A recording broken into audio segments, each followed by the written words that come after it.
This evening I am talking on a topic which I have given a title, The Ultimate Challenge for Humanity, Unity, Peace and Love. This is very much in accordance with at least one, if not all of these three objects of the Theosophical Society. Many of you already know what these three objects are. You can also consider them as the three pillars of the Theosophical Society. And these are to form a nucleus of the universal brotherhood of humanity, without distinction of race, creed, sex, caste, or color. How relevant. And do not let the word brotherhood mislead you. It is the family of humanity. It is not regarding male or female. The second is to encourage the comparative study of religion, philosophy, and science. To be a theosophist does not require that you adhere to one religion or another religion. We are not so concerned with that.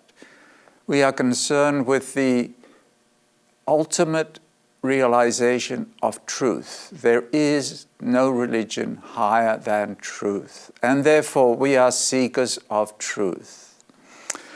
And the third object, which is in accordance with that seeking, to investigate unexplained laws of nature and the powers latent in humanity. Now, to be a theosophist is basically to have an agreement with those three objects and to act in accordance with those three objects. And so, personally, I am, as most of you who have heard me speak on previous occasions know, that I am a Buddhist of the Theravada tradition. I was a Buddhist monk for 23 years, which is quite a long time, and I'm very grateful for that experience. The wonderful exposure that I had to meditation masters and people who set an example of what a spiritual life could be. I am always grateful for that experience. And as I said, I am now grateful to be part of the Theosophical Society as a layperson, no longer a Buddhist monk, but still a Buddhist. And I feel very much at home within the Theosophical Society because it is a big umbrella. All seekers seeking in good faith who are in accordance with these three objects are welcome to be part of this family, part of this community. And so this topic this evening, the ultimate challenge for humanity, unity, peace, and love. I think that this year, when I first thought of giving this lecture, it was many months ago, but it wasn't that long ago. And I think the incentive was just from having lived through this traumatic year. Not only the pandemic, but also the terrible polarization that exists in our society and the seemingly endless conflict that is all around us, at least expressed verbally. And this certainly is unsettling, unpleasant, and for me something that I find baffling, that so many good people, and I really do believe that the vast majority of people are good people. My neighbors are good people. The people that I work with are good people. When I walk down the street, the majority of people I encounter, I'm sure are good people. I know there are many people in this world who are not necessarily good in the sense of having altruistic intentions. I know there are many people who have very selfish, mean, cruel intentions and are quite happy to act on them. But personally, I don't interact with many people like that. Most of the people that I interact with, most of the people in my community, my immediate community, and I assume this may be the case with you as well, because we are amongst the fortunate people, the blessed people, those of us who can live in a stable society, which seems to be reasonably harmonious at some level, where we feel safe. Nevertheless, there is always that underlying tension of conflict that seems to be so prevalent in especially in our media, and especially around topics such as politics and religion and many other aspects. So when I thought of why is it so difficult for human beings to live together in harmony? Why is it so difficult for us to create peace? Why is it so difficult for us to experience and share love for one another? And then I was reminded of this object of the Theosophical societies to create a new nucleus of the universal brotherhood of humanity, which seems to indicate that this is an object that we would like to accomplish, actually to bring people together with no distinction of sex or race or creed or belief, caste or color, and be a brotherhood, a united, harmonious group. And yet, it seems to have been an object that we have not as yet realized. From its inception, the Theosophical Society started in 1875, if I am correct, with these three objects. It was not long after its foundation that various schisms or disagreements and the splitting off occurred. And this seems to be a pattern that we find in all endeavors that human beings undertake. It is almost something that is destined to undermine our higher ideals. And I can appreciate that in the worldly pursuits, we can say in the pursuits for power and money, things of the world, which are usually associated with competition and conquering and overpowering and acquiring, becoming more powerful in terms of acquisition. I can see that preoccupation would be fraught with conflict and possibly strife and war. But what really is puzzling to me is when I see this exact same thing happening over and over in all forms of so-called spiritual endeavors, amongst people who are spiritual seekers, amongst people who are committed to certain ideals. And so if we look back at the various religions, all of them, whether when we look back at the history of religion, whether it's Christianity, Judaism, Islam, Hinduism, Buddhism, these are the main religions, but there are scores of others.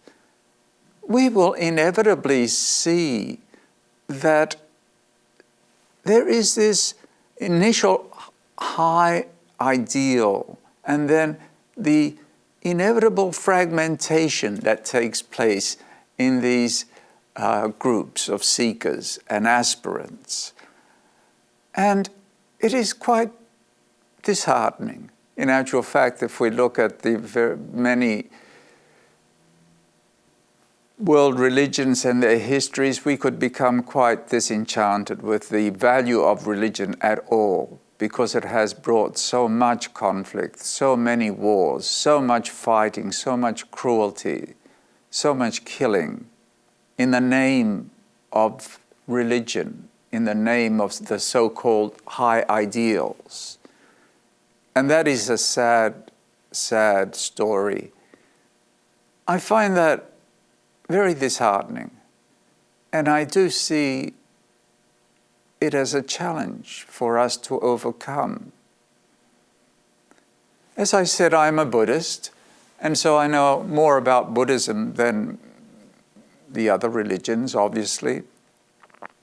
And I'm intrigued by the Buddhist teachings because I really do believe that the Buddhist teachings, which are the teachings of the Buddha who lived in northern India about 2,500 years ago, and he left behind a body of teachings which I find to be extraordinarily inspiring, as well as just what he himself taught and lived. And it is a living tradition because it continues to the present day, and we have many Buddhist masters whom I have met, I have been fortunate to meet, and I find many of them very, very inspiring as embodiments of some of these very ideal teachings. Yet when I read the Buddhist scriptures sometimes, it is also perplexing.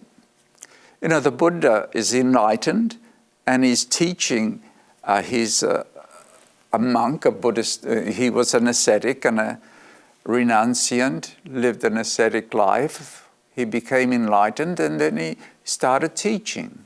And this teaching is very beautiful. I mean, when you read it, it's so beautiful. It's the eightfold path, and I may speak a little more about the eightfold path, but what it points to and the standard of understanding and aspiration and the life that it is encouraging, the qualities that it is encouraging are so inspiring. And so I would just imagine being in the presence of the Buddha, imagine hearing these teachings, having him there. You would think that the community around him would automatically be just the most united, peaceful, and loving group of human beings. And possibly for the most part, they were. Nevertheless, it is interesting to read some of the accounts that are in the Buddhist text, the canonical text, that represent, I do think, quite accurately what took place and recount some of the events that occurred during the Buddha's life. One of them is very interesting. It occurred at Kosambi, which is a place in the Ganges Valley, or was a place. And there occurred these are disciples of the Buddha, they're Buddhist monks, and it was supposedly quite a large community of monks living in monasteries in that region. And just by chance, there arose a disagreement between two monks. And these were quite senior monks because they had disciples and followers. And, you know, in my mind, they're senior monks. You think they're well versed in the teachings, they're well practiced, and maybe accomplished in that teaching. And yet, when you read the story, it seems so ridiculous.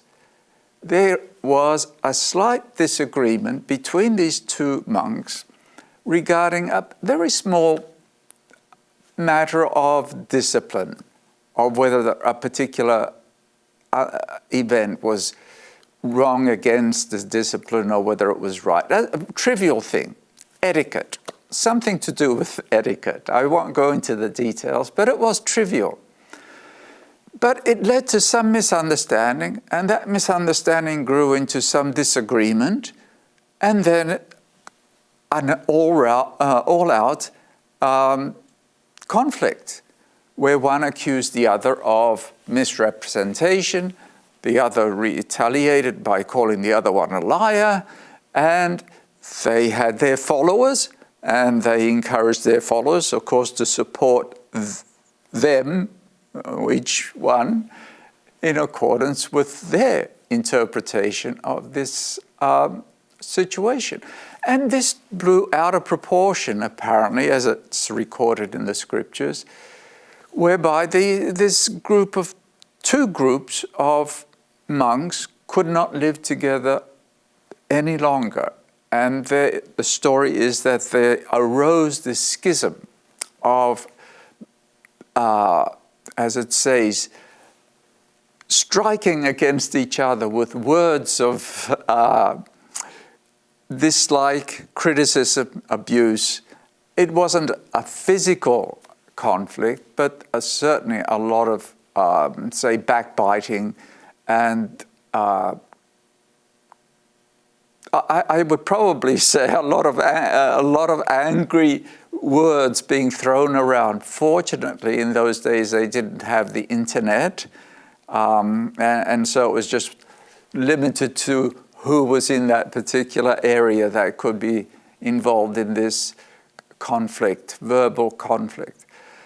So this sounds strange to me. These monks, I mean, if they're Buddhist monks, they're supposed to be peaceful and enlightened, and why are they behaving like this?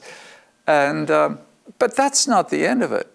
The Buddha went to this community and spoke to them, and taught them, say, this is not the way for us to live together in harmony and in peace. Put aside these conflicts. Put aside these harsh words. It is not beneficial. It does not conduce to peace. It is not the way to live. He went to one group. He went to the other group. He tried to resolve their disagreement. What do you think they said? Lord, you are enlightened. Abide in peace. Leave this matter to us. We will settle this. And the Buddha had no way of convincing them to put aside their disagreement. Now, the Buddha is very wise. You would think he is also, their teacher, that they would listen to him. No. So the Buddha said, these fools, they do not know what they say. They talk without thought, angry words, empty words. They do not know the harm they are doing. And he left. He left and went on retreat. It was not until later that these foolish monks came to some realization that they were really being very stupid, and went to the Buddha and asked for reconciliation, and once again were able to reestablish a friendliness of harmony, loving kindness, and actually spiritual community. Now that seems to be, you can say, well, that's a story in the scriptures that took place 2,500 years ago. Well, actually, there's I can give you a lot more stories much worse than that. I was thinking about this evening. One of the events that occurred at the monastery where I ordained. I became a Buddhist monk in Bangkok in 1972 at Wat playing Vipassana, which was it's still there, a meditation monastery in Bangkok. And I remember being newly ordained as a novice and just becoming familiar with the other monks, getting to know what these monks are like. And contrary to my expectation of these holy monks, I began to see that they were quite flawed human beings. And in particular, there were two monks that I want to talk about this evening. One I call the angry monk, because he was just a very kind of intense person, and he was built like a bouncer. He had muscles. He was short, but stocky and big. And he was always really intense, a kind of this presence that made me feel that he was angry. And there was another monk there whom I called the talking monk. He was rather thin and tall, and he talked all the time. Now, I couldn't understand Thai at the time, but he could speak English, so I could understand him. And he just talked about anything, any nonsense. He would just go on and on and on and talk. And these two monks did not get along very well. And the best thing for them would be to be apart. Unfortunately, they lived in the same monastery, close together. And one day, it blew up. The angry monk couldn't hold it in anymore. The talking monk didn't stop talking. The angry monks just picked up this thin talking monk and beat him up. And I mean literally beat him up. And the police were called. And this poor monk was black eyes, and it really got out of control. And you think, wow, is that possible? Well, why is that possible? These are Buddhist monks living in a monastery. Aren't they supposed to be peaceful and living together in unity and harmony? Yes. But they're flawed. And this is why for human beings to create unity, peace and love, to live in unity, peace and love, is a tremendous challenge, because we are working with flawed human beings. We are working with human beings who are still driven by ignorance, motivated by greed and aversion, with ego and pride. And when you're trying to create peace, unity, and love, and you're starting with this, a flawed human being, I think it is bound to be a very difficult undertaking that is probably doomed to failure. Actually, human beings have a great difficulty even imagining what a state of unity, peace, and love could be. Just think of heaven. Human beings, how do we think of heaven? We think of God, all powerful and all that, and yet Lucifer is not happy. He rebels. There's war, conflict. This is in the Christian and Judaic tradition. In the Hindu tradition and Buddhist tradition, they always talk about the war between the devas and the asuras, the gods and the jealous gods, and they're always at war with each other. So this is what human beings think of. How can they possibly conceive of unity, peace, and love as an actual state that can be realized? I don't think we can. And I don't think we can realize it for humanity. And that is why I do feel that the Buddha emphasized something a little different. It is strange that a fully enlightened being such as the Buddha, if anybody can enlighten everybody else, it should be a Buddha. If anybody can bring peace to the world, it should be a Buddha. If anybody can create just even a nucleus of a brotherhood, universal brotherhood of humanity, the Sangha, the Bhikkhu and Bhikkhuni Sangha, it should be the Buddha.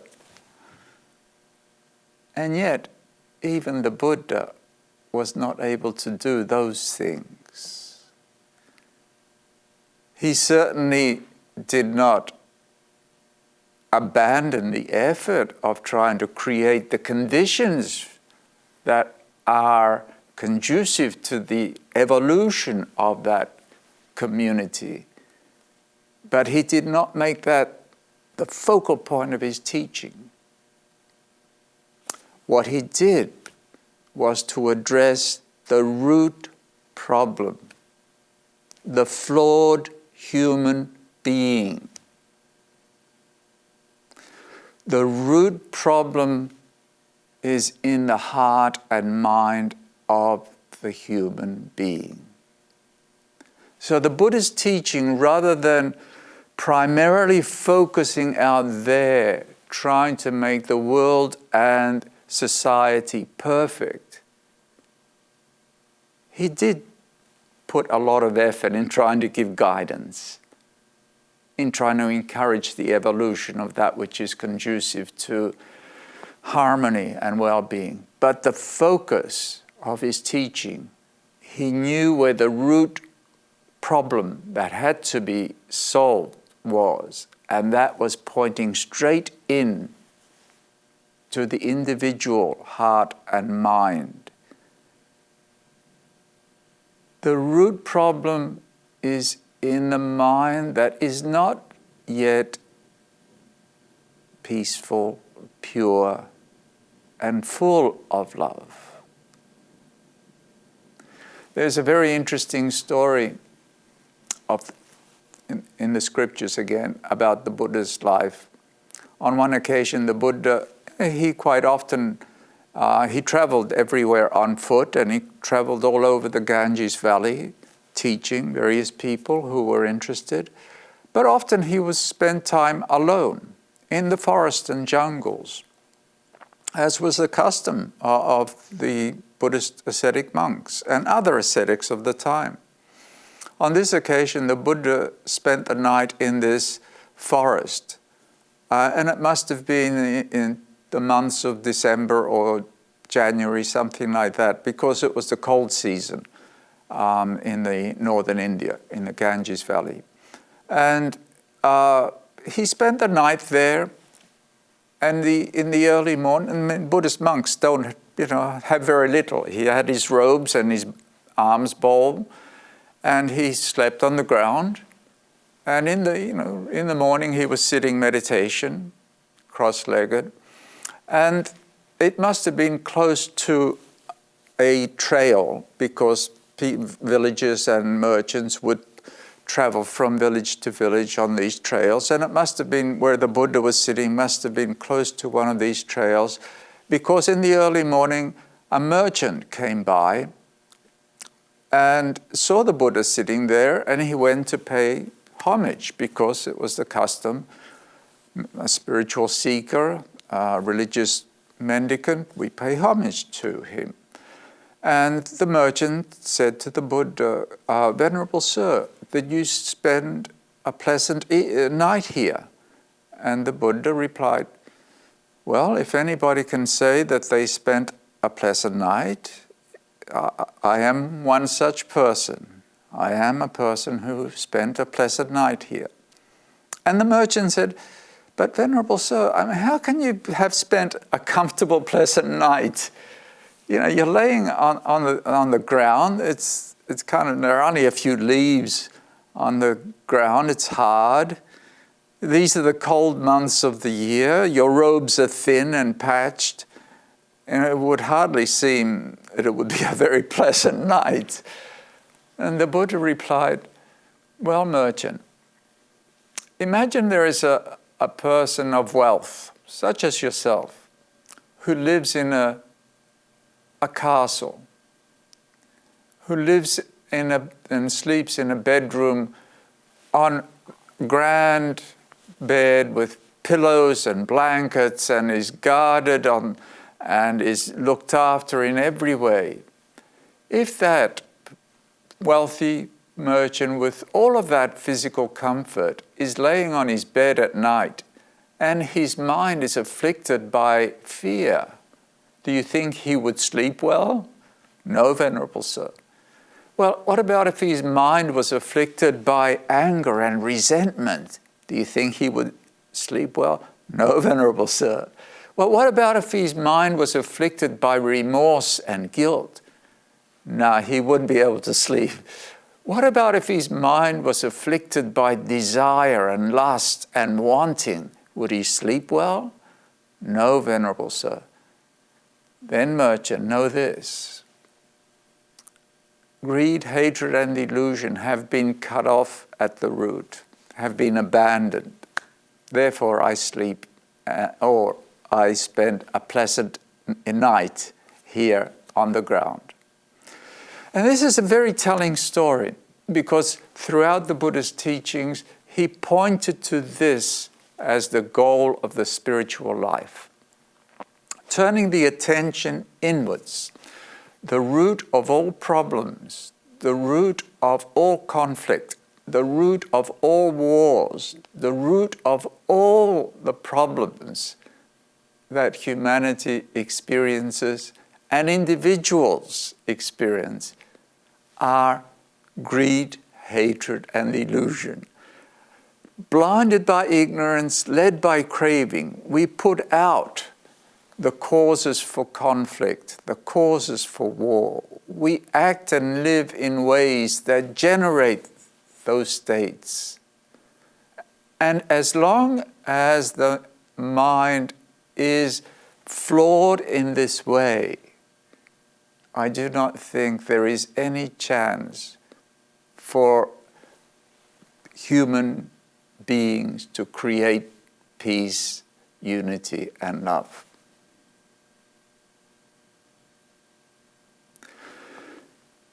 The cause of war starts in the mind. The cause of conflict is in the mind of human beings. It is even in I think it is in the Charter of the United Nations, where it says that the cause of war arises from the minds of people. Therefore, the peace should also come from the mind of people. Only really peaceful people can hope to bring peace to the world. Only really loving people can bring love to the world. And so the Buddha's emphasis on cultivating the heart and cultivating the mind as a primary responsibility of every spiritual seeker who wants to be a blessing to the world. In helping myself, I help others. In helping others, I help myself. This is contrary to the position of many people who see it as either one way or the other. So these Buddhist teachings are very much directed at finding and understanding and purifying oneself.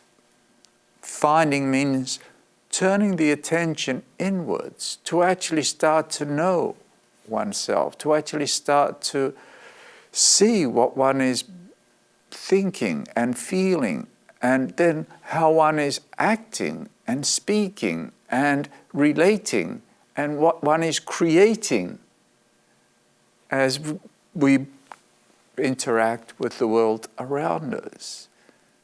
The first step is beginning to see oneself, beginning to become aware.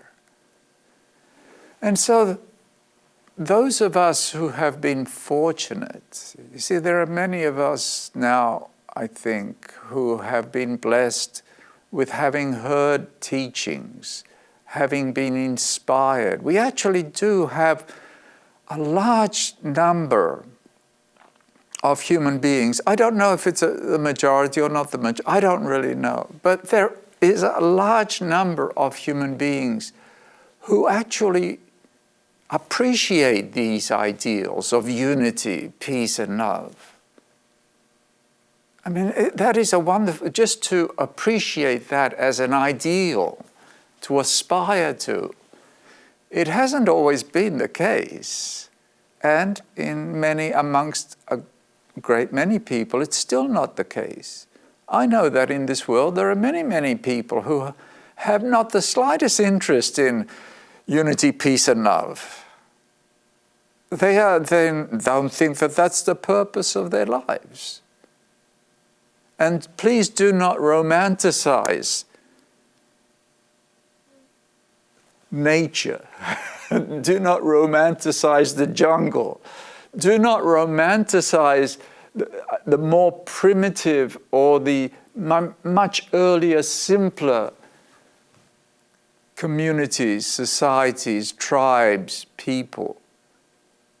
It is easy for us to romanticize of how they lived in such great harmony and peace, and everything was so hunky-dory and rosy. I do not think so. There has always been the competitive, and because of the desire for self-gratification, self-preservation, self-propagation, there's always been the instinct that drives not only human beings, but all life in a way which is competitive and against, eat or be eaten. And this is so in the jungle. Life in the jungle is no fun. Animals in the jungle eat or be eaten, and it is a struggle. Let us not romanticize that too much.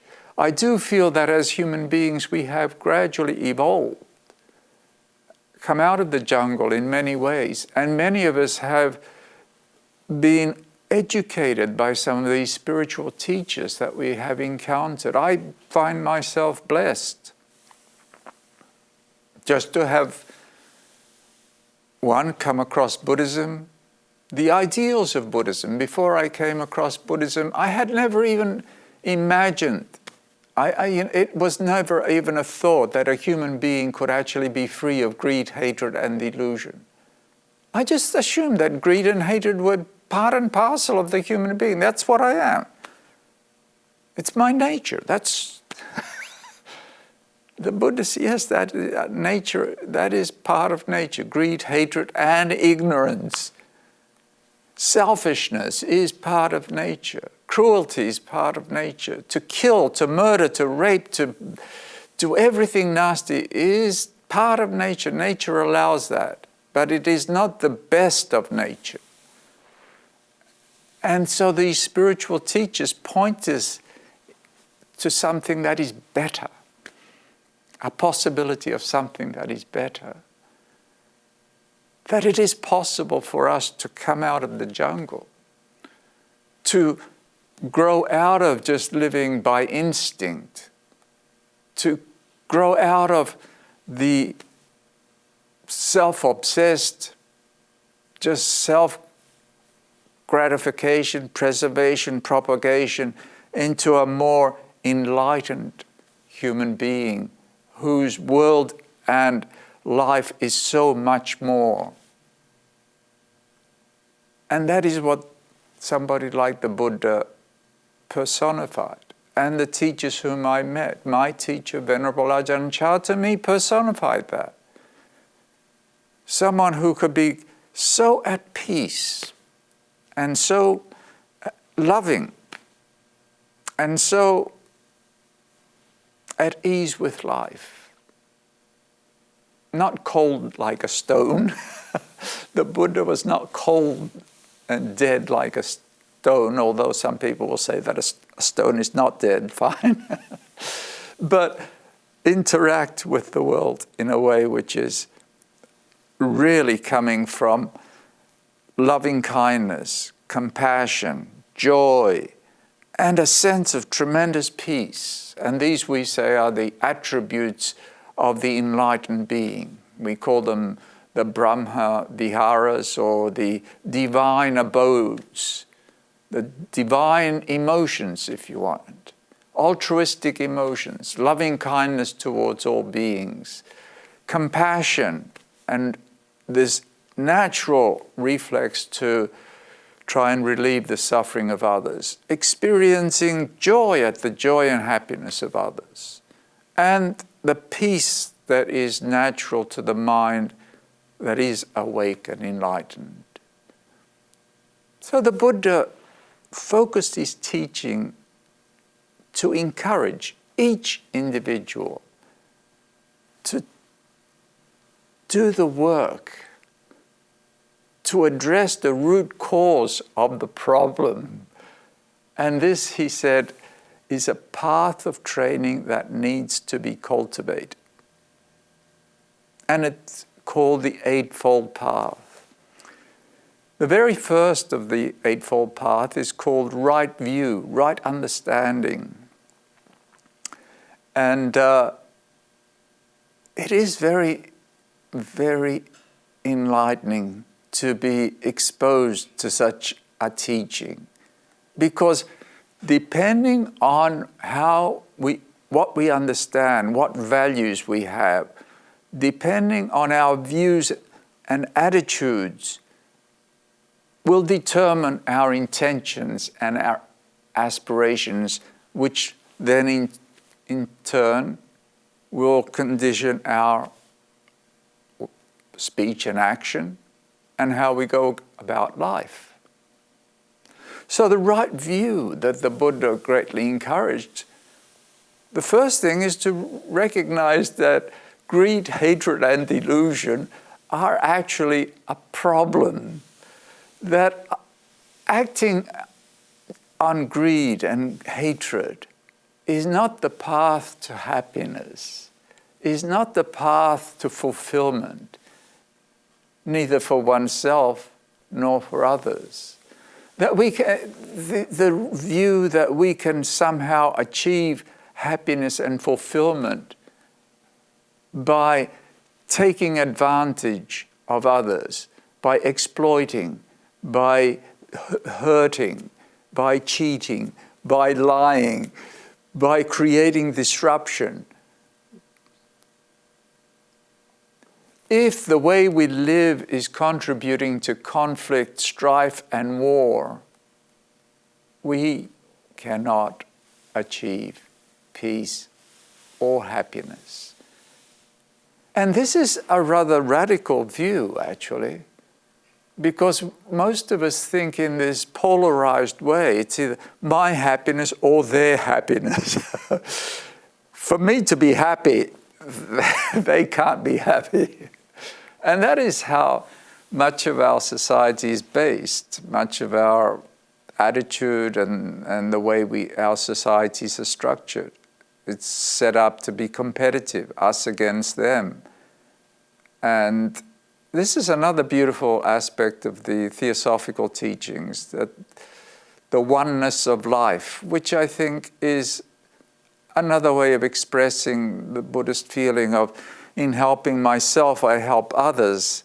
In helping others, I help myself. It's this seeing the wholeness, that it is not really possible to achieve happiness at the expense of others. And also to begin to have an appreciation of what real happiness is, that acquiring and having pleasure or wealth or power in itself is not necessarily, or certainly not happiness. And many of us have seen that over and over again. Happiness must come from within. There is nothing out there. It doesn't matter where we go, what we do, what we achieve, what we gain, it will not make us happy. As long as there is the root cause of unhappiness, greed, hatred, there's craving, wanting more, will never be satiated. So this is the Buddhist teaching now, is to, if you really understand this, if you really have an appreciation of this, for my happiness, for me to realize happiness, I must be able to overcome this basic flaw, this sense of craving for things, the craving for achievement, the sense of setting up duality of me against them. That the true happiness comes from a mind that is freed from greed, freed from hatred, freed from ignorance. If we really have that appreciation, we will have a different approach to life.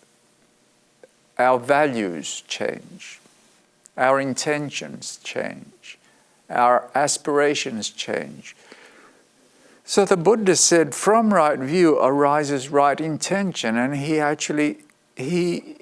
tried to give us a good roadmap. He said, these are right intentions. If you want to really attain this goal of ultimate happiness or true happiness, true peace, these are the intentions that you should set firmly in your mind. These are the aspirations that we should be aiming for in our lives.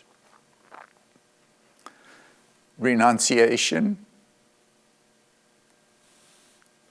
the intention of renunciation, because that is the exact opposite of the intention of greed and craving for me and mine.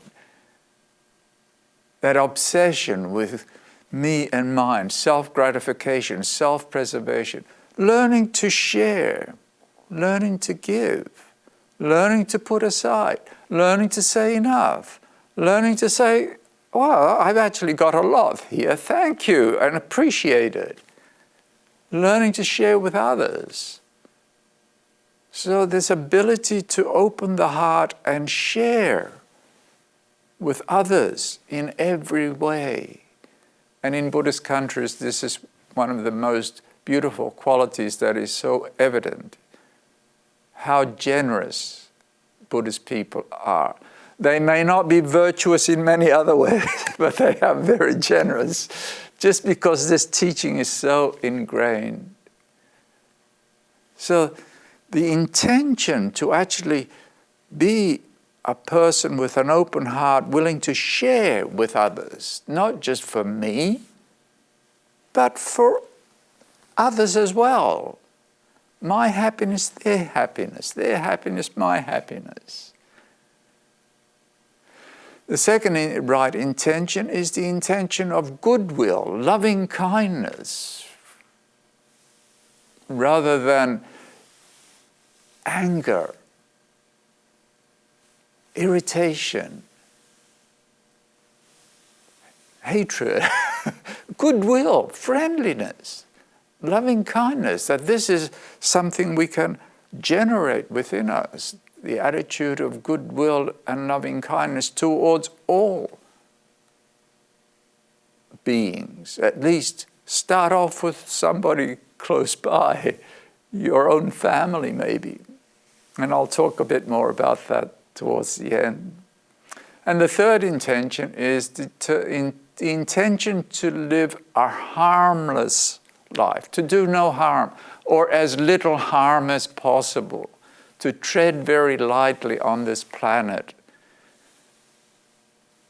Being alive and having a body and having to eat, it's just naturally, it implies that we are a burden on the planet.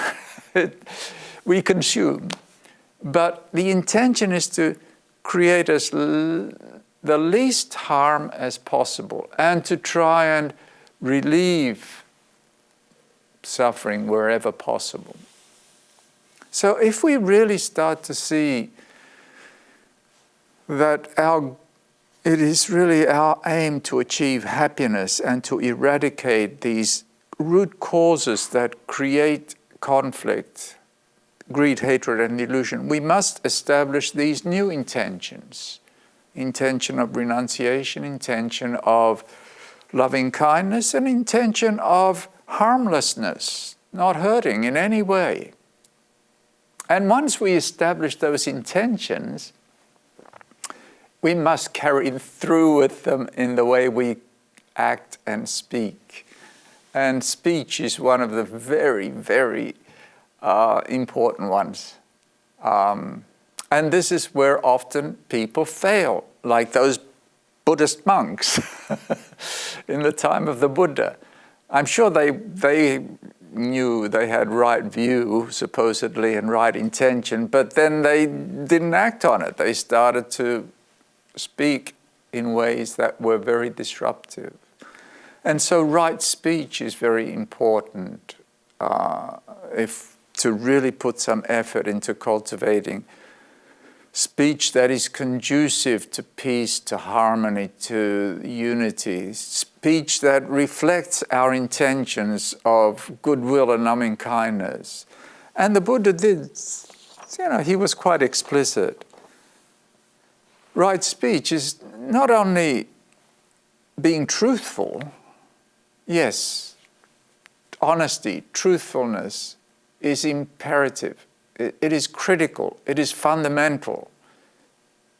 Once you do not know that the person is actually speaking the truth, there is no way that you would ever be able to have trust in that person, and there is never the possibility of harmony and living in harmony and peace. Without trust, there is no peace. Without truthfulness, there is no trust.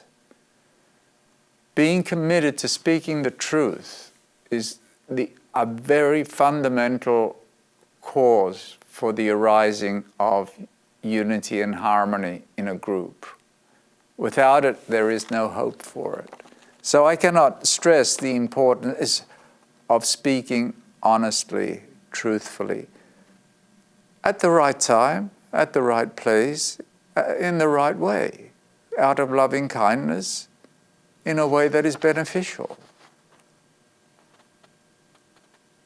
So much of the distrust, so much of the suspicion, so much of the polarization and conflict arises from the lack of trust, because of the lack of commitment to truth. So the speaking the truth, refraining from telling lies, is fundamental from the Buddhist perspective. Avoiding backbiting and malicious slander, trying to break up the unity by pitting one group against another, spreading rumors about people. That is the cause of conflict, strife, and misery.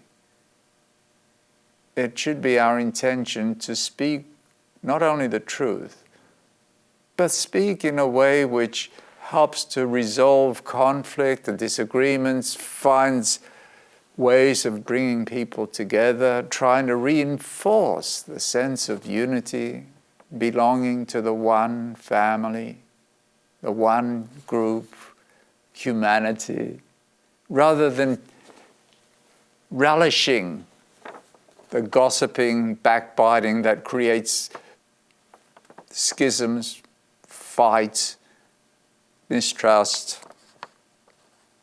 Refraining from harsh and abusive speech that hurts.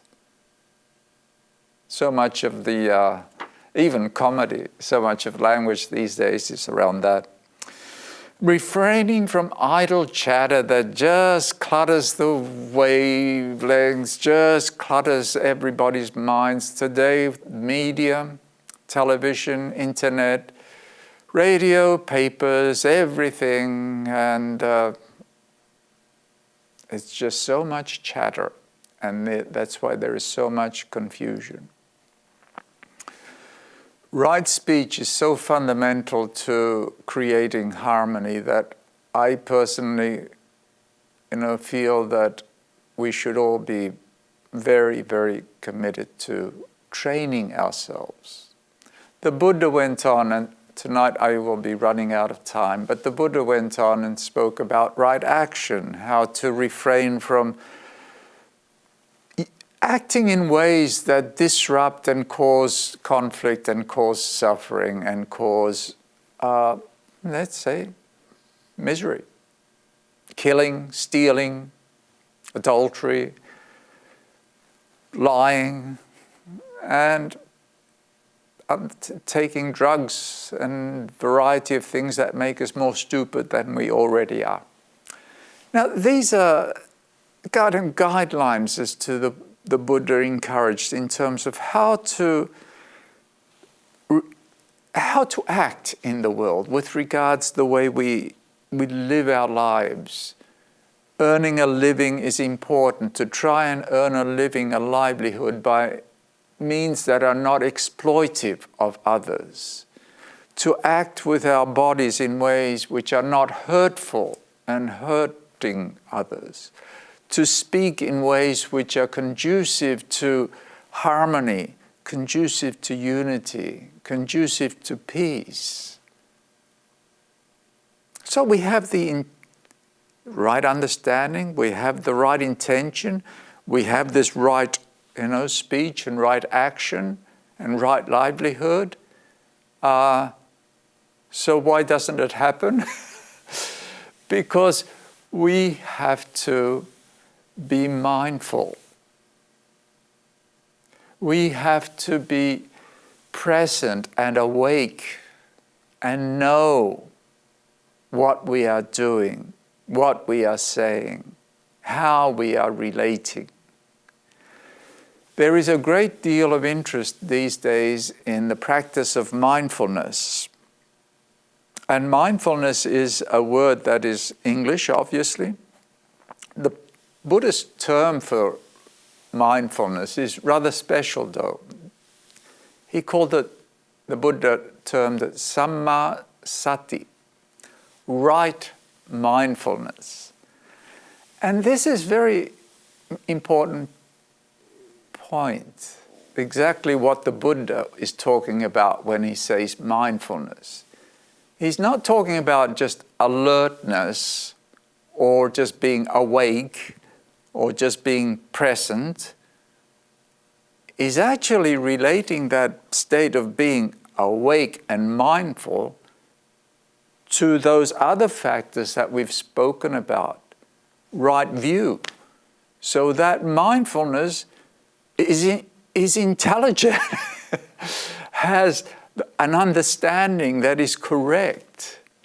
Otherwise, just to be alert, you can be a very alert bank robber. You can be a very alert murderer. Actually, if you want to be a bank robber, you probably have to be very aware and very alert indeed. That is not right mindfulness from the Buddhist point of view. So, mindfulness here is educated mindfulness, mind fully present with the understanding of right view, right understanding. And with the intention, it's educated, it has a purpose. The intention is renunciation. The intention is loving kindness. The intention is to harmlessness.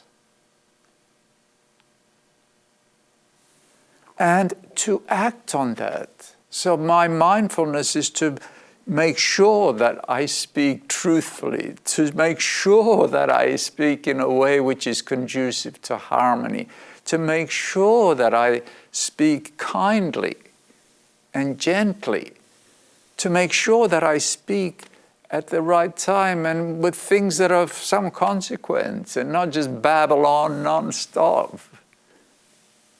To this mindfulness that is educated and associated with the intention to help me act accordingly so that I don't go around killing and stealing and committing adultery, keeps me away from those ways of behavior. This mindfulness that looks after and enables me to follow the path. So this mindfulness has to be educated, intelligent, with right view, and then it has to have some oomph. It has to have some strength so that it can actually encourage me to implement. And that comes from the effort, the right effort. So that this mindfulness is educated, it's got some strength, and it helps me cultivate the path that leads to peace that leads to the ultimate happiness, which is enlightenment, which is the human potential of every human being. And only such a human being who has realized this enlightenment and eradicated those root problems of greed, hatred, and delusion may have a chance of bringing peace to the world, at least more peace rather than more harm. Unfortunately, many people who have very high ideals and very high even I would say high aspirations, they want to fight for peace. Fight for peace. They want to bring peace to the world. And because the root problem is still there in the mind and in the heart, quite often people of that inclination end up being another source of problem in the world. You know, when very interesting what Gandhi said for people who want to undertake non-violent resistance to oppression, to injustice, discrimination, the things that we see are wrong. For someone who wants to really undertake non-violent response, it requires that this person be very, very disciplined. And I would go further and say that it requires this person to be rid of those poisons of greed, hatred, and delusion, or at least have them well under control. Because otherwise, it'll end up being that this person becomes worse than the oppressor, just as has happened many, many times over. There's a very interesting story from the scriptures. I mean, it's difficult to relate to these days because we don't have ox-drawn carts, but there is this merchant and he's got this very big load of goods on this cart that is being drawn or pulled by this very scrawny ox in India. And the merchant is impatient and he's whipping the ox to make it move faster and pull this wagon along to get to the market quickly. And there's this very religious man on the side of the road seeing this. How cruel, how terrible, this merchant beating that poor ox. How dare you do that? That's terrible, cruel, and you're a monster. And he gets so enraged and righteous indignation, he can't help himself. He jumps onto the wagon, grabs the whip and starts whipping the merchant. And we have seen this over and over again. So, my friends, if we want to have any chance of creating peace, harmony, and unity, let us start by working on ourselves. I'd like to give you a task to do. Spend some time with yourself. Begin by being peaceful within yourself. Start off by being peaceful with your body. Turn your attention to the body. See if you can be really, really peaceful within that body and direct some loving kindness to it. Can you be peaceful with your body and love your body, even when it does things that you don't like? Can you be at peace within yourself and feel a sense of contentment and deep joy within yourself for even a few minutes. Start there. Feel that peace, that joy, that loving kindness within yourself, and then try to generate it towards, start with something really easy, your kitten. And kittens are very easy to love, except when they keep you up at night, and then you've got to work at it.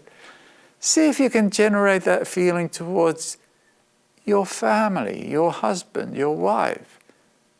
And then see if you can act on it in the way we speak and the way we relate. We want to save the world? Well, let's start in a small step. Unity, peace, and love. If we develop those within ourselves, we will be able to bring it out into the world. Peaceful people bring peace to the world.